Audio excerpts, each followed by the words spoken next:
Boa tarde, crianças. Hoje, a nossa aula de regime especial de teletrabalho, aula 37, componente curricular de História. Ontem, como os livros haviam sido trocados e a professora não foi informada, então a aula de ontem ficou apenas para ser visualizada.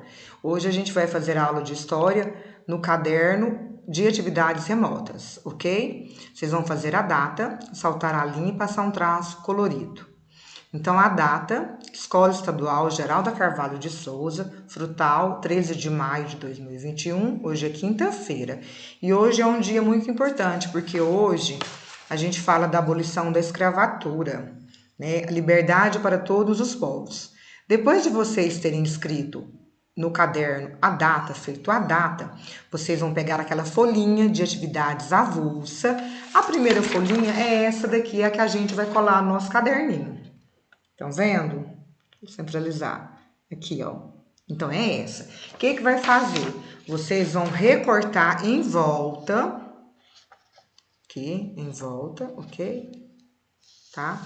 Recortar e colar no caderno. Mas antes disso, vocês vão colorir, né? Colorir este desenho, que é de um escravo, certo? Colorir. E a professora agora vai explicar, falar um pouquinho da abolição da escravatura e também outros vídeos complementares que eu vou colocar no nosso grupo para vocês estarem assistindo. Então, vamos lá na nossa folhinha. Abolição da escravatura. Liberdade para todos os povos. A escravidão no Brasil... Deixa só a professora fechar. Pronto. Liberdade para todos os povos. A escravidão no Brasil é marcada principalmente pelo uso de escravos, vindos do continente africano. Os portugueses trouxeram muitos negros da África para trabalhar como escravos. Eles eram vendidos como mercadorias aos donos de fazendas.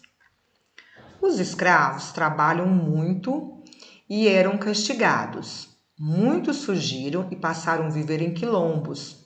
O que é quilombos? Quilombos são povoados no meio da mata, onde eram livres. O mais famoso foi o Quilombo dos Palmares, que era liderado por Zumbi e ficava no estado de Alagoas. Tanto o Zumbi a gente comemora mais o dia 20 de novembro, né? Que também a gente comemora sobre os negros, devido ao Zumbi, né? Então, 20 de novembro foi quando foi descoberto esse quilombo dele dos Palmares, né? Foi invadido e pegou o Zumbi, né? E então a morte dele foi dia 20 de novembro, a morte do Zumbi. Por isso nós comemoramos o 20 de novembro, né, Dia dos Negros, devido ao dia que ele foi capturado e morto, o Zumbi. Alguns brasileiros iniciaram uma campanha para que os escravos fossem libertados. Eram chamados de abolicionistas. Os escravos foram utilizados principalmente em atividades relacionadas à agricultura, com destaque para a atividade açucareira, na mineração, sendo assim essenciais para a manutenção da economia. Alguns deles desempenhavam também vários tipos de serviços domésticos ou urbanos. Eles trabalhavam, então eles faziam todo tipo de trabalho, né? Agricultura, minério, né? Na economia, no comércio, nas casas, né? Também, como empregados domésticos. E eles não recebiam nada em troca pelo trabalho deles. Apenas alimentação, e da alimentação muito ruim, né? Que era mais a base do fubá. A escravidão só foi oficialmente abolida no Brasil com a assinatura da Lei Áurea, que foi em 13 de maio de 1885. Então, que dia que é hoje? Hoje é 13 de maio. Então, por isso que hoje comemora-se essa lei que foi assinada, que chama Lei Áurea, porque a pessoa que fez essa lei aqui, né, a princesa Áurea, então, através dessa lei dela, é que teve a abolição desses escravos. No dia 13 de maio de 1888, perdão.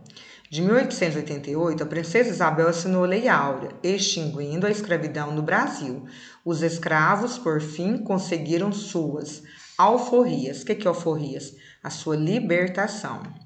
A abolição da escravatura não aconteceu do dia para a noite. Foram vários movimentos antecederam a data. 3 anos antes, em 1885, foi aprovada a Lei dos Sexagenários. Pela lei, os escravos, ao completarem 60 anos, eram libertos. Esta era uma forma de ir gradualmente extinguindo com a escravatura. Então, tá vendo? Então, teve essa lei aqui. 3 anos antes teve a lei dos sexagenários. Quem era negro e fazia 60 anos considerava livre, já era livre. Mas que com a pessoa com 60 anos, né, livre, trabalhou a vida inteira sem ganhar nada por isso, né, vai ter para frente para poder viver? Nada, né? Então, eles viram que não deram certo, eles queriam de outra forma. Aí depois também teve a lei do ventre livre. O que é a lei do ventre livre? Os filhos nascidos depois do dia 28 de setembro de 1871, após eles completarem 8 anos, eles poderiam ser libertados, caso o proprietário concordasse.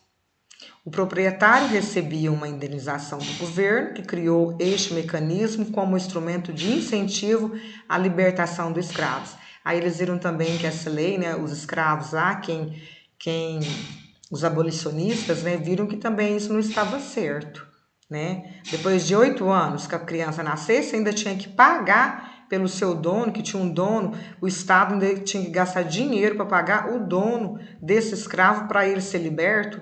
Então viu também que não era correto esse tipo, né, essa lei do ventre livre. E aí foi onde surgiu, então, em 1888, a denominada Lei Áurea. Mas só que foi livre, né? Os escravos ficaram livres, né, com a Lei Áurea, nesse 13 de maio de 1888. Mas, na verdade, ainda tem racismo, tem discriminação, tem exploração ainda por causa da cor da pele. Nós vivemos tudo isso em pleno século XXI. Essa é a verdade, né? Demorou muito para que conseguisse isso e ainda hoje a gente busca ainda uma melhoria, né, contra esse tipo de pessoas que tem preconceito e até mesmo explora por ter uma pele diferente, uma cor diferente das demais, ok? Então aí vocês vão fazer o colorido, tá? Recortar aqui em volta e colar no seu caderno de história ou de atividades remotas, depois da data que a professora já explicou aqui. Veja o vídeo também explicativo sobre essa data de hoje tão importante, o 13 de maio, a abolição da escravatura. Ok, crianças? Então, eu aguardo a atividade de vocês colorida para a professora vir.